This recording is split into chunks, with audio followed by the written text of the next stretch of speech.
Al-masalatu sadisah, masalah yang keenam masih berkaitan dengan salat jamaah dan juga salat munfarid. Ittafaqal jumhur ala man'i qiraatil Qur'an fi ruku' was sujud. Jumhur ulama sepakat, ini jumhur ya, bukan semuanya, sepakat larangan membaca Al-Quran ketika ruku' maupun sujud. Ya, saya ulangi, para ulama telah sepakat, jumhur ulama, maaf ya, jumhur ulama mayoritas sepakat dilarangnya membaca Al-Quran ketika ruku' maupun sujud. Dasarnya apa? Hadis dari sahabat Ali, yaitu apa? Baginda Rasulullah SAW sabdakan, nahani Jibril sallallahu alaihi wasallam an aqra'a al-Qur'ana raki'an wa sajida. Allah Subhanahu wa taala telah melarang kami, maaf, dirupakan, yaitu Jibril alaihissalam itu telah melarang aku untuk membaca Al-Quran ketika ruku' maupun sujud. Nah, ini hadis ini menarik untuk dikembangkan pemahamannya. Yang melarang siapa? Jibril, bukan Allah langsung ya. Terus kenapa kita gak percaya? Kenapa kemudian kita ngikut? Kenapa Rasulullah mau dilarang sama Jibril kok mau? Karena apa? Asumsinya apa? Asumsinya Jibril itu tidak mungkin ngarang-ngarang sendiri kan? Itu karena mesti adalah perintah dari Allah Subhanahu wa taala. Nanti sama, diterapkan sama. Kenapa kita harus mentaati Rasulullah? Karena nanti Rasulullah itu dalam kajian usul fikih sekalian, itu juga termasuk pembuat syariat. Ini pro kontra. Ya. Rasulullah itu juga mengharamkan sesuatu yang enggak diharamkan dalam Al-Qur'an. Itu jangan kita langsung menolak. Jangan. Karena posisi Rasulullah itu wa ma yantiqu 'anil hawa in huwa illa wahyun yuha.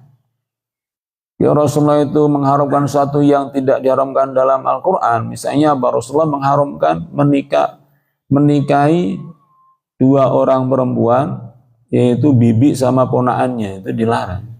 Di Quran nggak ada, larangan itu nggak ada.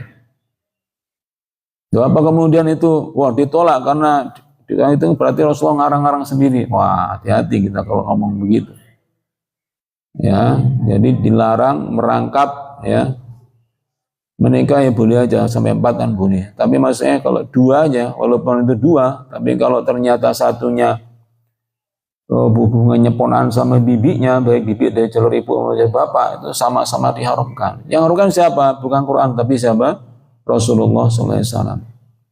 Itu nggak ada yang beda pendapat menjadi boleh karena itu tidak ada di Quran. Wah, jangan begitu. Nah, itu silakan, itu nanti ada pembahasan yang lainnya gitu ya, dalam ilmu yang lain mengenai bagaimana kedudukan Rasulullah sebagai pembuat syariat. Dalam arti di Quran nggak ada, Rasulullah menetapkan yang lainnya, menambah maksudnya. Yang haram itu ditambah oleh Rasulullah, itu tidak ada masalah. Sebagaimana ini yang melarang kan Jibril, bukan Allah langsung. Tapi kenapa mau? Ya karena itu sudah mindsetnya sudah jelas, yaitu apa? Ini mesti larangan dari Allah yang menyampaikan malaikat Jibril gitu. Yaitu redaksinya itu apa? An aqra'al Qur'an, untuk aku membaca Al-Quran. Jadi niatnya baca Al-Quran. Ini jangan sampai kita timbul fitnah, kita kemudian kita globalkan sehingga mutlak dilarang. Itu bukan gitu maksudnya. Maka perlu dibatasi, yang dilarang itu adalah membaca Al-Quran. Bayangannya gimana? Seperti kalau kita membaca setelah Al-Fatihah, baca Quran. Misalnya baca kayak tadi, baca As-Sajdah, baca Al-Insan, Al-Kafirun, An-Nasr, ya, Al-Alaq dan sebagainya. Jadi niatnya baca Quran, ditempatkannya pada waktu rukuk dan sujud, itu Jibril alaihissalam melarang Rasulullah untuk melakukan yang demikian. Qala Tabari wa huwa hadisun sahih babi akhadha fuqahaul amsar. Imam At-Tabari Ya, mufassir yang terkenal mengatakan hadis ini sahih. Dan ini juga dipegangi oleh para ulama kota-kota besar. Wa saraqa min at-tabi'ina ila jawazi dzalika wa madhabun Bukhari li'anna la yusih al-hadits inda wallahu a'lam. Sementara ada juga segolongan dari tabi'in, jadi generasi setelah sahabat itu yang membolehkan. Makanya tadi disebutkan jumhur ya. Jumhur itu melarang. Jadi kita jangan giring-giring opini kita bilang semuanya melarang, ya jangan begitu. Mayoritas melarang, tapi ada juga yang membolehkan. Siapa itu? Segolongan dari generasi tabi'in. Ini dipegang oleh sahabat madzhab Al-Bukhari. Imam Bukhari termasuk yang membolehkan. Loh, bagaimana Imam Bukhari kok sampai berhadapan-hadapan dengan hadis yang dinyatakan sahih oleh Imam Tabari tadi? Ya, karena menurut Imam Al-Bukhari hadis tersebut tidak sah, tidak sahih maksudnya. Hadis itu disebut ada dalam Sahih Muslim tentang tadi itu. Malaikat Jibril melarang aku untuk membaca Al-Quran ketika rukuk sama sujud. Tapi ini termasuk golongan minoritas, ya, artinya jumhur tidak tetap menyatakan larangannya untuk baca Quran ketika rukuk maupun sujud. Ya, kalau kita memberikan penjelasan ya harus begitu, jangan kita bilang nggak ada ulama yang membolehkan. Namanya kita bikin kebohongan-kebohongan itu kasihan nanti yang dengarkan kepelintir karena apa? Ini jumhur dibilangnya mutlak hanya boleh gitu ya. Kalau jumhur dibilang jumhur, kalau semua ya semua, ijma ya ijma, jumhur ya jumhur, enggak jumhur dibilang enggak jumhur gitu. Karena itu nanti fitnahnya ilmu mulainya di situ, nanti kita secara enggak sengaja menyebarkan pembodohan kepada umatnya. Nah, maka kemudian nyambung dengan itu adalah waqtalafu halir ruku'i wasujud qaulun mahdudun yaquluhu al-musalli amla. Hubungannya adalah wis mental ini, Bang. Itu apakah dalam ruku dan sujud itu ada ucapan tertentu dalam arti yang dibatasi oleh orang yang sholat apakah tidak? Maksudnya misalnya tuntunannya apa? Subhana rabbiyal azim, subhana rabbiyal a'la, atau subhanakallahumma rabbana wa bihamdika Allahumma ighfirli. Apakah selain itu terlarang ketika rukuk maupun ketika sujud? Nah, itu juga berbeda pendapat para ulama. Enggak ada yang sepakat semuanya bilang oh dilarang mutlak, ada yang bilang boleh mutlak. Nah, itu ada perbedaan pendapat. Misalnya siapa Imam Malik mengatakan laisa fi dzalika qaulun mahdudun. Menurut Imam Malik nggak ada itu yang membatasi untuk harus hanya subhan rabbiyal azim, subhan rabbiyal a'la, atau yang redaksi yang dibimbingkan langsung oleh baginda Rasulullah sallallahu alaihi wasallam. Itu Imam Malik atau madzhab Maliki. Wa dzaba Syafi'i wa Abu Hanifah wa Ahmad wa jama'atun ghairuhum ila anna musalliya yaqulu fi ruku'ihi subhana rabbiyal azim salasan wa bi sujudi subhana rabbiyal a'la salasan ala ma jaa fi hadisin Uqbah ibn Amir. Sedangkan tiga mazhab yang lainnya itu membatasi. Kan sudah jelas tuntunannya itu apa? Yaitu ketika ruku bacalah subhana rabbiyal azim, ketika sujud subhana rabbiyal a'la. Maka ya jangan pakai redaksi yang atau nama-nama yang lainnya. Ini paham dari tiga mazhab yang ada, itu mazhab Hanafi, Asy-Syafi'i dan Hambali. Jadi kalau jenengan ini petanya ini juga muncul nanti pembahasan menarik. Kenapa ada silang pendapat yang kadang-kadang bersetenggang di medsos atau di era sekarang para ustadz, para kiai, para ulama itu mengenai asal dari ibadah itu adalah terlarang. Ya. Asal yaitu al-aslu fil ibadah at-tahrim. Prinsip dari ibadah itu adalah dilarang kecuali ada perintah untuk melakukannya. Perintah ya, amr. Bukan larangan. ternyata itu juga tidak mutlak diterima oleh para ulama, para fuqaha. Contohnya Imam Malik. Imam Malik termasuk yang tidak sependapat dengan prinsip itu di dalam konteks ini ya. Kan beliau mustahil tidak tahu tuntunannya apa. Kalau ruku membaca Subhan Rabbiyal Azim. Kalau sujud membaca Subhan Rabbiyal Azim. Itu mustahil. Sekali Imam Malik itu nggak tahu hadis itu mustahil. Ulama. Wong kita yang bukan ulama yang ngerti hadis beliau nggak tahu, itu namanya pelecehan kalau dibilang nggak tahu. Tetapi beliau ketika memahami hadis itu bukan larangan untuk melafalkan yang lain. Ya, padahal kan tuntunannya begitu, perintahnya adalah Subhana Rabbiyal Azim. Itu kan ada asbab urutnya kan, yaitu ketika Sabbih isma rabbikal a'la, maka itu bacalah ketika sujud, yang gitu. Salah satunya gitu. Fasabbih bismi rabbikal azim. Kalau dari ayat itu kemudian itu nanti ucapkanlah ketika ruku, gitu. Nah, jelas perintahnya begitu kan. Tapi kenapa Malik itu kemudian mengatakan enggak mengapa kalau menambah redaksi yang lainnya selain pada dua itu. Itu berarti Malik tidak memutlakkan ibadah itu hanya dasarnya perintah Nabi. Kalaupun enggak diperintahkan, kalau enggak ada larangan, ya tidak otomatis itu terlarang untuk diamalkan. Nah, nanti maka muncullah kemudian kenapa ada ntar lagi kita Ramadan ya, taraweh. Kan Ibunda Aisyah mengatakan Rasulullah itu tidak pernah baik di dalam Ramadan, Ramadan itu sholat malam lebih daripada 11 rakaat. Itu rekamannya siapa? Ibunda Aisyah. Kenapa kok banyak juga ulama yang membolehkan untuk lebih dari 11 rakaat? Misalnya 23. Itu bukan nggak tahu kalau ada hadisnya Ibunda Aisyah, wah itu pelecehan kalau kita bilang ulama madzhab itu nggak tahu hadis itu. Bukan gitu. Maksudnya karena ulama yang membolehkan itu karena tidak menganggap itu merupakan larangan. Nggak ada larangannya. Hanya memberitakan kalau Nabi itu tidak lebih daripada 11 rakaat. Bukan larangan. Sehingga ya kalau dibilang 23 itu tidak berlawanan dengan hadis. Hadis itu sifatnya informasi atau berita, bukan sifatnya larangan. Yaitu contohnya nanti seperti itu. Nah, karena itu ya bisa dimaklumi kalau Imam Malik itu dalam bab ini punya pendapat seperti itu.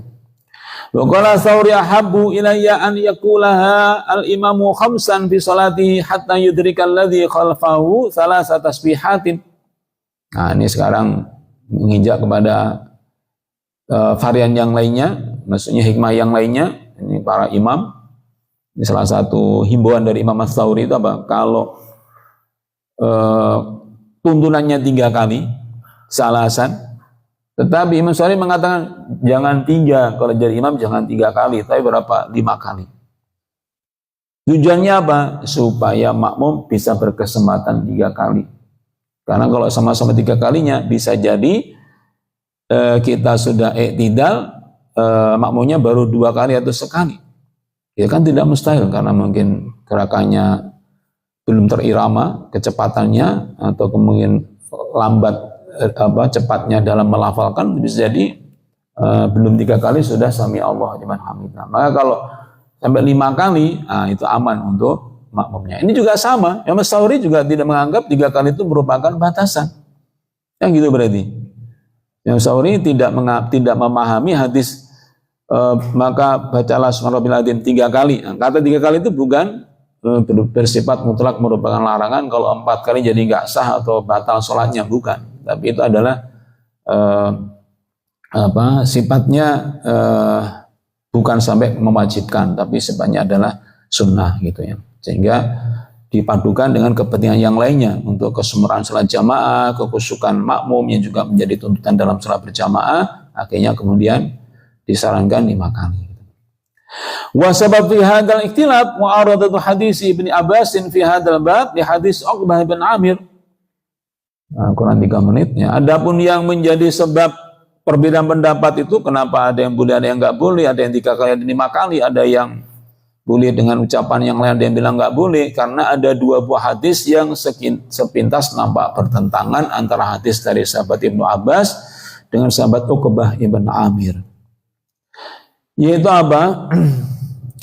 Wa dzalika anna fi hadis Ibnu Abbas anhu alaihi salatu wasallam qol, karena dari sahabat Ibnu Abbas itu Nabi sabdakan, ala wa inni nuhitu an aqra'al qur'ana raki'an aw sajidan fa amarruku fa'azimu fihi rabbah wa amma sujud fa'ajtahidu fihi fid du'a wa qaminun an yastajaba lakum.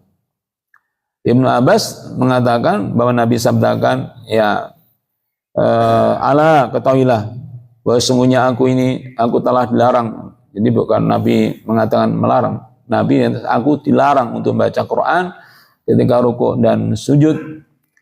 Adapun ruku maka agungkanlah di dalamnya Rabb, yaitu Allah Subhanahu wa taala, yaitu subhana rabbiyal azim. Adapun sujud maka fajtahidu fihi ad-du'a. Nah, ini beda lagi.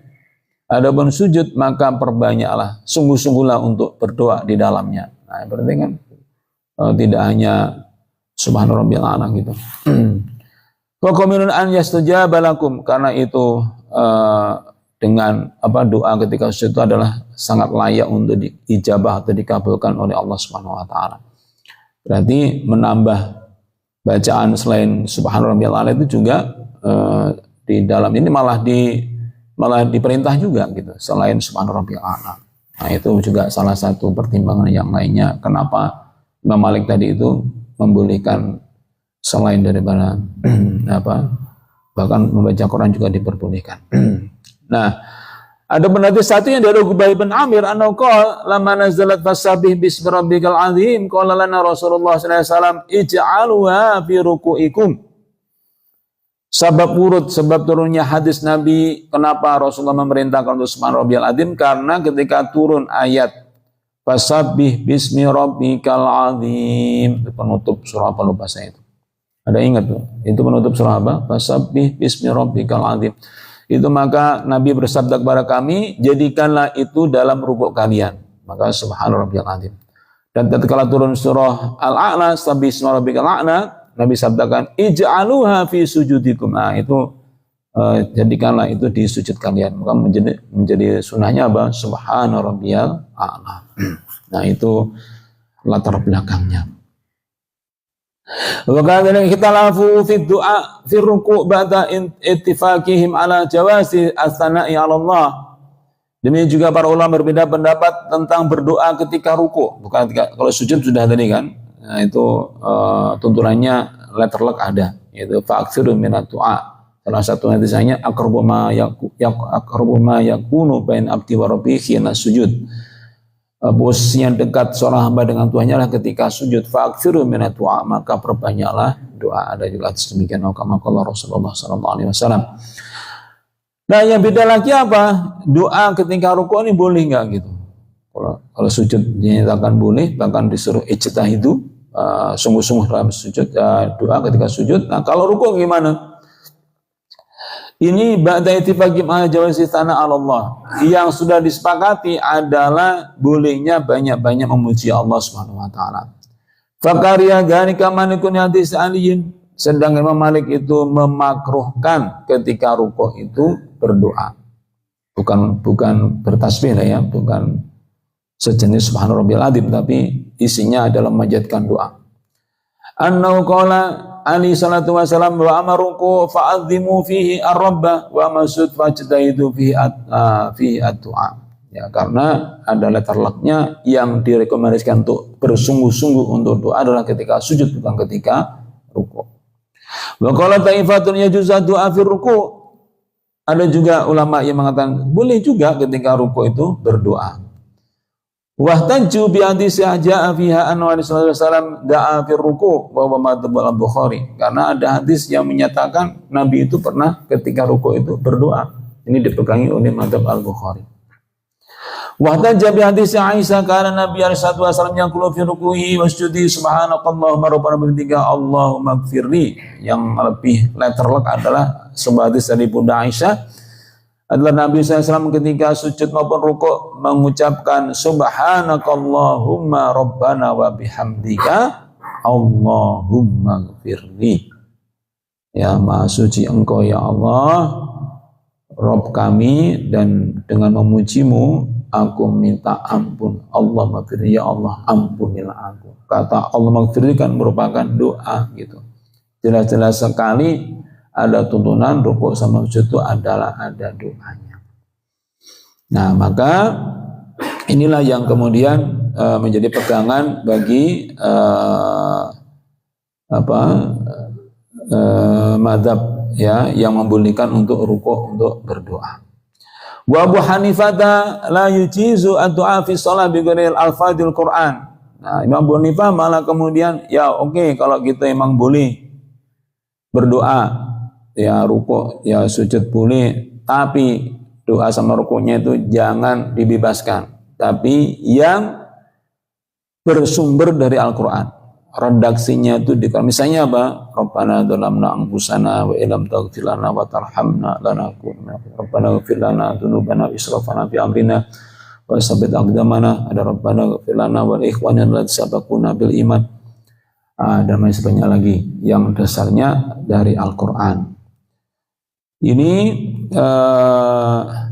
wa Malik wa Syafi'i yujizani dzalika. Imam Malik sama Imam Syafi'i membolehkan, enggak harus redaksinya dari Al-Quran. Ya. Nah, kenapa demikian? Nah, ini penutupnya adalah wa sabab fi dzalika ikhtilafum fi hal huwa kalamun amla. Kenapa ulama itu kemudian beda pendapat? Quran boleh, Quran tidak, doa boleh, doa tidak, rukuk, sujud apa, rukuk sama sujud.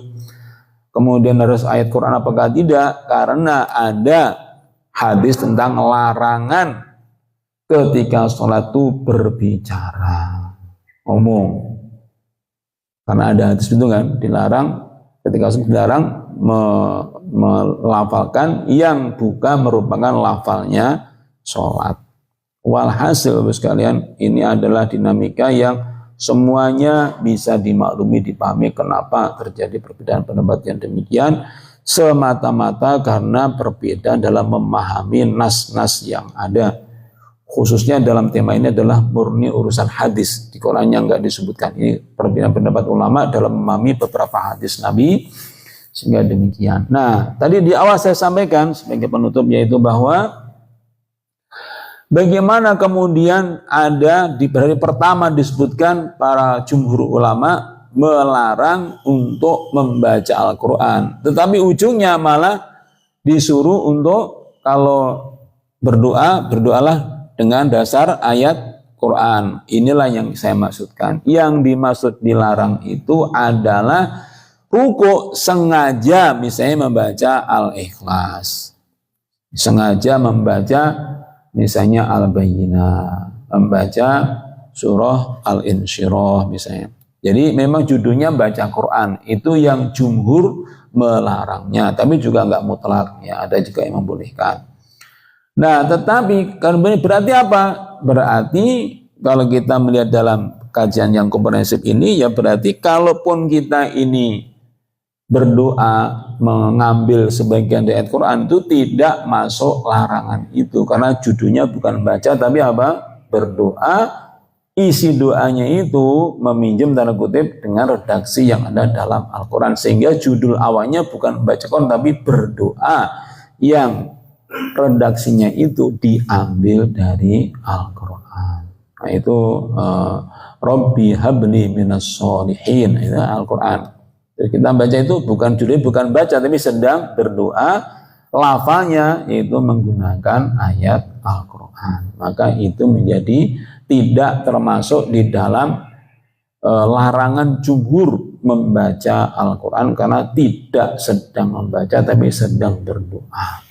Itu saya kira ya, terus kalian bisa sampaikan, semoga menjadi khazanah, menambah khazanah ilmu kita tentang bab ini, bahwa ternyata ya memang tidak semudah yang kita bayangkan. Kita bilang langsung dilarang, dibolehkan, mutlak, jangan begitu. Karena dinamika di kalangan para ulama. Itu gimana kita?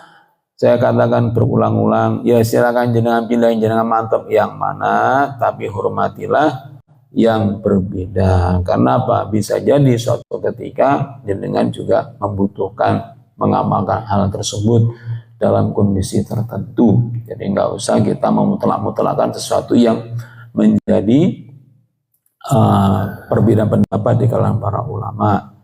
Itu makanya disebutkan tidak boleh la ingkaro fi masailu ijtihadiyah, tidak boleh mengingkari perkara-perkara ijtihadiyah yang masih diperselisihkan oleh para ulama. Yang dilarang itulah mengingkari ijma, ya.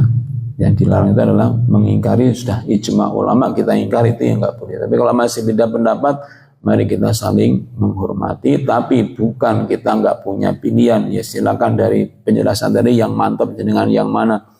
Oh mantapnya saya nggak mau lebih dari 3 kali, cukup rukuk lafaznya 3 kali, 3 kali, ya silakan. Mau nambah 5, ya silakan. Ada contohnya Imam As-Tsauri tadi itu, ada sebabnya dan sebagainya. Wallahu a'lam bishawab.